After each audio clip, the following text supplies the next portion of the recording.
Hello, good evening. Andito po tayo ngayon. Kasama po natin si Lance and we will have some short interview about his spiritual life and yung una po is yung family background po niya. So Lance, good evening. Good evening, Pastor. Can you share something about your background sa family mo?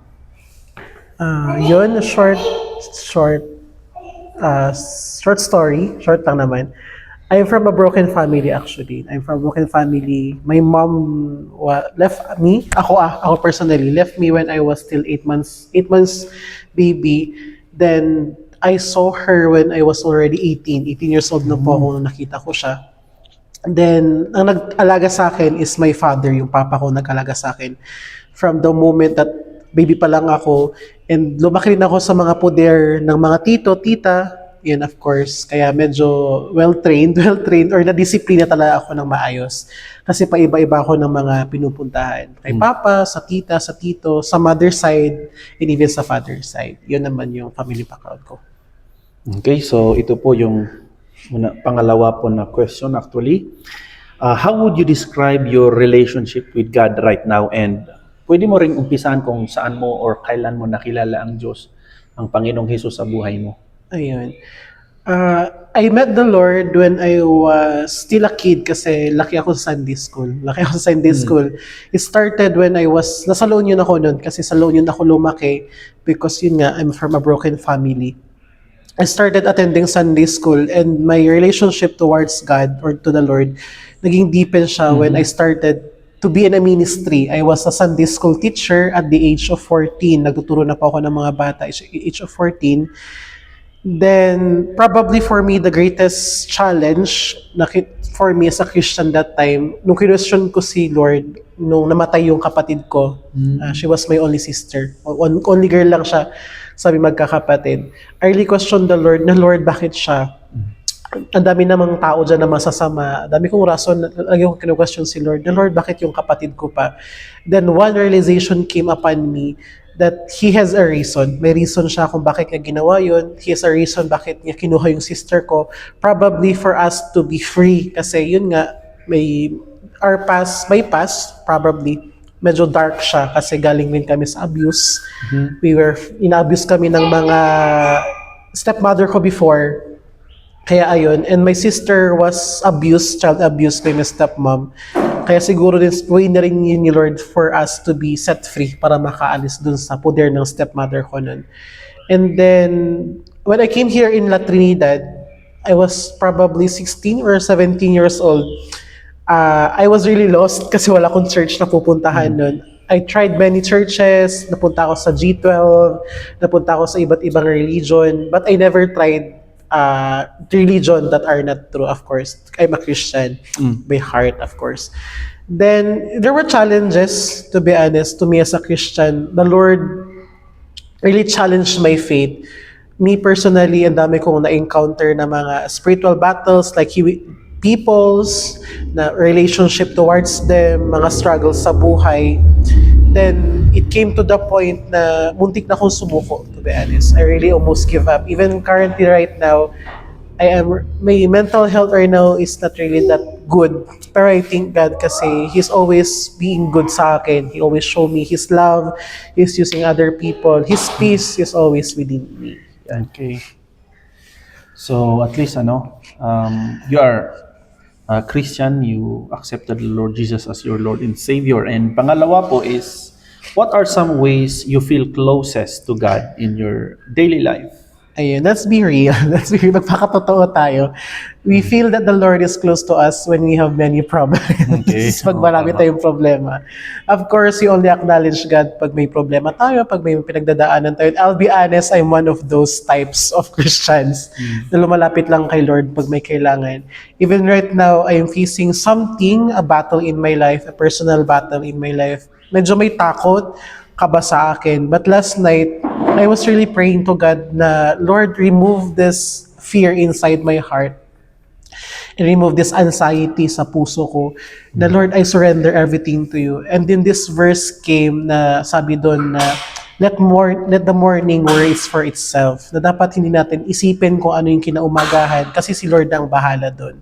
Na huwag natin isipin kung ano yung bibigay ng kinaumagahan or ano yung mga problema kinaumagahan. Because if you really trust the Lord na siya ang bahala niyan. Yes, there are times in my life pa rin until right now medyo kinakabahan pa rin, ina-anxiety, ang dami kong what ifs. Pero kapag ganun, lagi kong nilalapit kay Lord. And of course, through prayers, through listening to Christian music, doon ko natutunan na mas lalong lumapit kay Lord. And I do believe na ang isang Kristiyano, pag wala kang problema, hindi ka Kristiyano. Because I do believe that these challenges we are facing right now are the ways of the Lord for us to come near to Him. It's not His way for us to get away, pero way niya rin yun para mas latang lumapit sa Kanya. And of course, pag may problema man tayo, always remember the answer is always the Lord. Lumapit ka lang.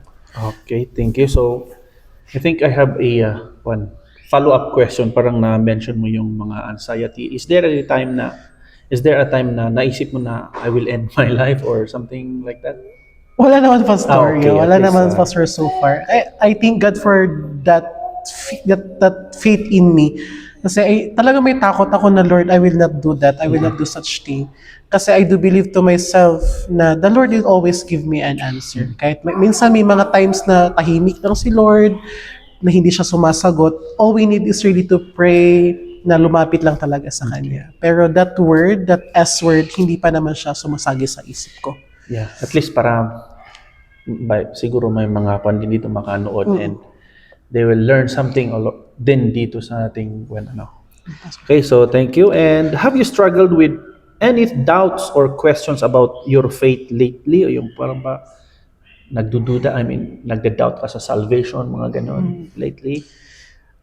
Ayun, going back kung yung sinabi ko kanina na I'm facing right now something really challenging sa akin as a person, as a student, yun, hindi ko na siya i-open. Yun, when that situation came or problem came, natakot talaga ako, Lord, bakit ako pa, bakit ganito, bakit sabay-sabay yung mga nangyayari sa buhay ko. Then, kinain ako ng takot. That fear really ate me alive. Ate me alive. Kinain talaga ako ng takot. Oo. Natakot talaga, Lord, bakit ganito, bakit ganyan? I really struggled to the point na trinangkaso ako. Talagang trinangkaso ako because hindi ako kumain, hindi ako uminom ng tubig. Talagang nasa kwarto lang ako noon, nagmumukmuk. And then one time, kagabihan noon when I wake up, there was this verse, I don't remember that verse that came into my Facebook page, na sinabi doon na all you need to do is really to surrender. Sabi niya doon. Pero nakalimutan ko yung verse na yun. And then, nung nabasa ko yung verse na yun, may tears really went, lumuha talaga ako nun. I really cried to the Lord. Lord, sorry, forgive me na nag-doubt ako sa faith ko, nag-doubt ako kung gaano ka kalaki, that you are bigger than my problem, you are bigger than my anxiety. Kaya sabi ko, Lord, I just give it everything to you. Lord, kung plano mo to, sige Lord, I will trust in you. And yes, I of course, nag-doubt talaga ako, Lord, baka hindi na talaga pwede, baka wala na. Pero the Lord always remind me to be strong, to be trust in Him. Kaya yun, kaya right now, for me, this February, ang message sa akin ni Lord for this month is to really trust in Him because He is really the greatest solution of all our problems. Okay, so thank you so much. Malaking bagay din yung mga sinishare natin or sinishare mo. Probably some of our viewers, especially youth or young people, are facing that kind of difficulties or struggles in life. And pang-apat po on a question is, what's a Bible verse or story that has impacted you recently? Ayun. Probably kapag sa Bible verse, I will remain in my life verse which is Jeremiah 29:11.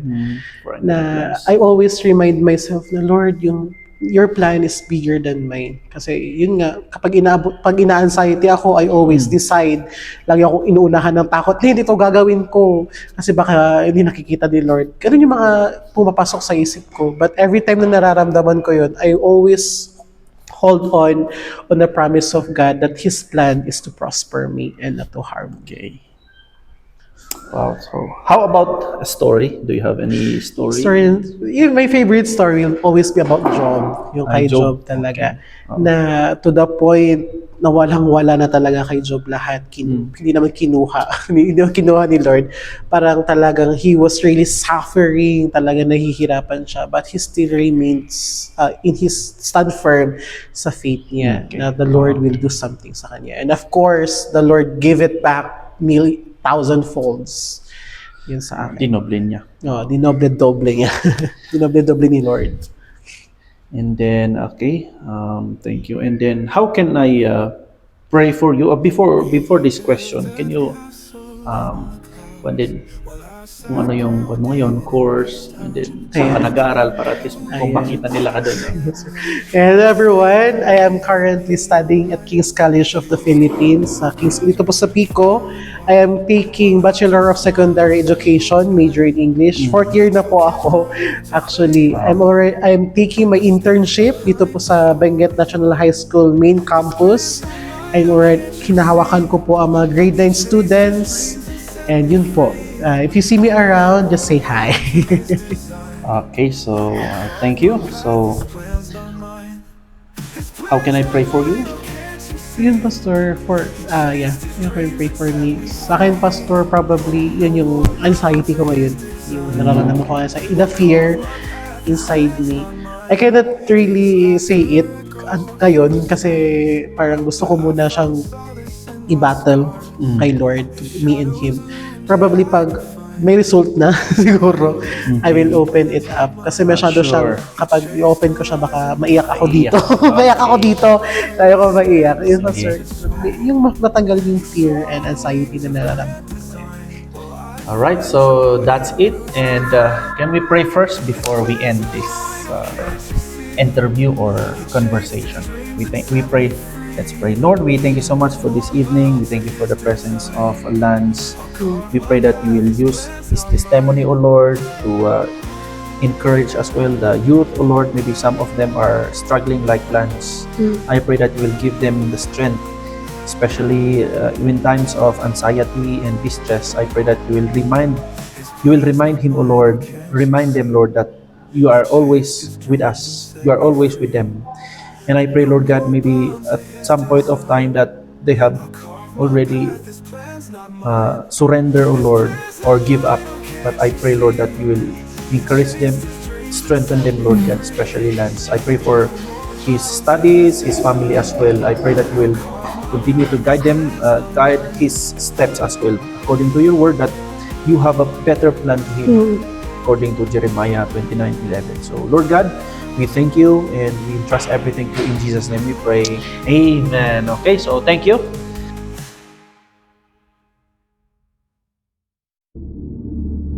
Chase through far away.